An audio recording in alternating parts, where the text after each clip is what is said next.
इलाके का सबसे मजबूत और आपसी भाईचारे की मिसाल देने वाला बादली हल्का, बादली गांव के मेरे काका ताऊ, मेरी मातृशक्ति और मेरे नौजवान साथियों, मैं आप सबका धन्यवाद करता हूं जो आपने मान सम्मान, इज्जत दी, धन वर्षा करी, फूल वर्षा की और हर प्रकार से अपने बेटे पर अपना आशीर्वाद उस पर बढ़ाया है। मैं आपके चरणों में शीश झुका के आपको प्रणाम करता हूं और आपका जो आशीर्वाद मिला है, जो इज्जत की पगड़ी आपने अपने बेटे के सिर पर बांधी है, मैं काका था वो मातृशक्ति खड़ी है।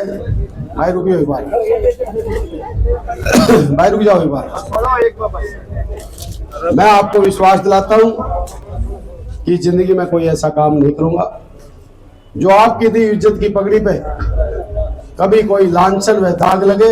आपका बेटा हूं, आपका खून हूं, गर्दन कट सकती है पर जिंदगी में ऐसा कोई काम नहीं होगा जो इस इज्जत की पगड़ी पर कभी कोई लांछन। आज हमारा बादली गांव में कई कारण हुए जो 2-3 बार हमारा प्रोग्राम कैंसिल हुआ। एक तो जवान उस दिन डेथ हो गई थी और एक ही परिवार में एक ही बेटा था, इसलिए हमने कैंसिल किया। कई भाई कहने लगे कि भाई बादली में आ नहीं रहे, बादली की वोट, भाई बादली की वोट नाम ही बादली कर, बादली की वोट। तो भाई हमने बहुत बड़ा आशीर्वाद बादली गांव का मेरे ऊपर है। आपके आशीर्वाद बगैर हम कहीं आगे नहीं बढ़ सकते, क्योंकि देखिए उस दिन मजबूरी ये थी, जवान डेथ थी। एक दिन हुड्डा साहब की रैली हो गई थी, पहले दीपेंद्र जी का नॉमिनेशन हो गया था, तो जो गांव में नहीं गए जांच के थे उन सब हम गए। नौजवान साथियों, मैं तो एक बात कह रहा हूं, राज लाना है ना तो बादली का आशीर्वाद बहुत जरूरी है, क्योंकि जो 10 साल का राज बीजेपी का आपने देखा है, जो कुशासन का राज रहा है, और जो आदमी 10 साल तक जिन्होंने हमारा एक किस्म से तेल निकालने का काम अगर किसी ने किया तो बीजेपी सरकार ने किया है। और अब वोट की चोट से इससे पीछा छुटवाने के लिए 5 तारीख को आपका आशीर्वाद, आपकी कृपा मुझे जरूरी है। और एक एक वोट ये राज बदलने की वोट है। तो बादली गांव से भाई मैं ये नहीं कहता, मैं मानता हूं कैंडिडेट है, पर भाई हमारा भी हिस्सा बादली गांव में है। भाई हमारे हिस्से की जो गाँव राम उचित समझे वो हमारे पे कृपा जरूर बनाना। और मैं एक बात जरूर कह रहा हूं कि भाई आपसी भाईचारा जरूर बनाए रखे। राजनीतिक 5 तारीख के बाद ये सब एक हुए, सब बैठेंगे, ना किसी से लड़ाई झगड़ा करना है, प्यार से। हम तो दिल जीत की वोट लेते भाई, हम रोड से और अहंकार घमंड से हम वोट नहीं लेते। हम तो भाई काका ताऊ के चरणों में झुक के चल के अपनी वोट को की अपील करते। आपको ये सब ने पता है कि एक एक वोट अगर हम खराब करते हैं तो सीधी बीजेपी को फायदा करने के लिए सारा काम हो रहा है। आप अगर बीजेपी से छुटकारा चाहते हो, देखिए राजनीतिक आएंगे। अब धनखड़ साहब ने आज सब कुछ याद आ गया। धनखड़ साहब वही था इस बादली की, इतने लोग गए थे और बादली के लोगों को, हमारे काका ताऊ को घमंड अहंकार के घोड़े पे सवार होके क्या कहा था, 6.5 फुट नीचे गाड़ दिया था।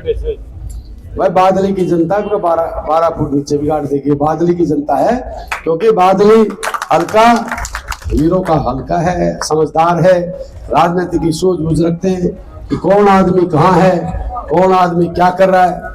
और भाई मैंने तो कहने में कोई संकोच भी नहीं है। कई आदमी तो ऐसे लग रहे हैं जिन्होंने आज तक कांग्रेस की वोट नहीं दी, दीपेंद्र हुड्डा जी के खिलाफ चौतरे पे जाके क्या समर्थन किया था भाई, क्या समर्थन किया था कि भाई दीपेंद्र हुड्डा को वोट मत दो, अरविंद शर्मा को वोट दो। तो आज वही आदमी मैं पूछना चाहता हूं, कौन सा खेल खेल रहे हैं लोगों के साथ, बीजेपी से मिलके, बीजेपी के एजेंट बनके। और मैं कह रहा हूं ये सच्चाई है। आप जाओ झांगरपुर गांव में पूछ लेना, अगर वो वोट दे दे, वोट देगा ओम प्रकाश धनखड़ की, आप ये इस बात को नोट करना, ओम प्रकाश धनखड़ की वोट देगा और ओम प्रकाश धनखड़ से क्यों अपने भाईचारे को आपस में कमजोर करने का काम नहीं करना चाहिए। कुछ लोग हैं जो मौके का फायदा उठा के अपनी राजनीतिक चमकाने के चक्कर में रहते हैं। मैं आपसे रिक्वेस्ट करता हूँ, हमारा भला चौधरी भूपेंद्र सिंह हुड्डा करेगा, बीजेपी हमारा भला नहीं करेगी। और तराजू ले लेना कि हुड्डा भला कर सकता है या खट्टर या सैनी कर सकता है ओम नायब सिंह, हमारा भला कौन करेगा। और भाई एक चीज कह रहा हूँ, भट्टा आड़े मेरे साथी हैं, ईंटों का काम करने वाले साथी हैं, माइनिंग वाले हैं। आप शायद रैली में होंगे, मैंने हुड्डा साहब के सामने भी एक बात कही थी और आज भी कह रहा हूँ कि भाई चाहे वो बिजली के छापे वाले थे, चाहे वो आरटीओ नाम की एक बीमारी यहाँ घूम रही है जो घरों के आगे से ट्रैक्टर उठा के चलान कर देती है, माइनिंग के नाम से करते हैं। आपको बता दूं 5 तारीख को चुनाव है, 8 को रिजल्ट है, 12-14 में मुख्यमंत्री चौधरी भूपेंद्र सिंह हुड्डा बनेगा। अगर जब बादली की सीमा में भी नजर आ जाए आरटीओ या बिजली के छापे वाले तो मेरा कान पकड़ लेगा। और खुल के मैं भट्टा एसोसिएशन को कहूँ जो ईंटों का काम माइनिंग का काम करे खुल के करना, आपके पीछे लिख देना बादली हल्का लिख दियो, अगर कोई चलान कर दे तो मुझे बता देना।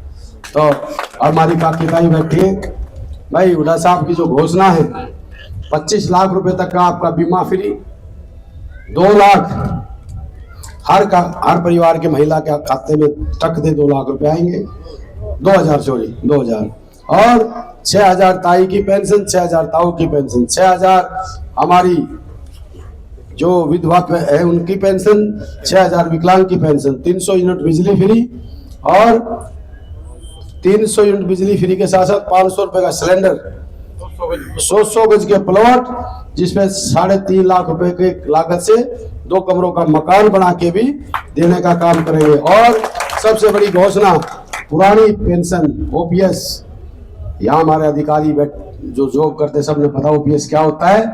ओपीएस पहली कलम से हरियाणा की सरकार बनेगी, हुड्डा जी की सरकार बनेगी, पहली कलम से ओपीएस लागू करेंगे, ये हमारी घोषणा। और किसान को एमएसपी की गारंटी और नशा मुक्त अपराध मुक्त हमारा हरियाणा बनेगा। जो आए दिन क्या हालात इस प्रदेश के, अमन चैन भाईचारा सुख शांति की मिसाल देने का काम हरियाणा में हम करेंगे और आपसी भाईचारे को मजबूत करेंगे।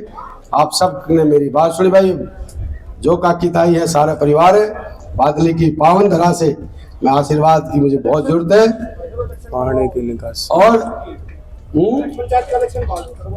वो भी करेंगे आते, वो तो पंचायत का इलेक्शन भी होगा ना, अधिकारी यहाँ गांव के आकर नाक भी रख देंगे, आप चिंता ना करो। जो जुर्म किया है वो उन अधिकारियों से भी इस बात का हिसाब लिया जाएगा कि भाई तुमने ऐसा क्यों किया था। पानी की समस्या, बहुत समस्या बादली में, मेरा पहला मकसद एक होगा कि पहली जैसे सरकार आएगी पहला काम बादली के अंदर सीवरेज, बादली के अंदर स्टेडियम, बादली के अंदर पार्क, जो बस अड्डा, जो एक वो सुविधा देंगे। पहले कमेटी तो बनाने से फायदा नहीं ना, कमेटी बनाने से पहले चुपाड़ों का भी सर करेंगे, नहीं सारे हैं ये तो।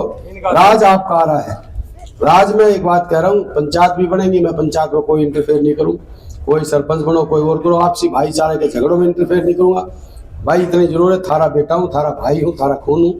अच्छाई के लिए कोई कभी आओ भाई, गलत काम करना मैं साथी हूँ ना, मैं गलत काम करता हूँ। आपने मेरी बात सुनी, आप सबका मैं धन्यवाद करता हूँ। जय हिंद, जय भारत, जय बादली। बोलो भाई कुलदीप।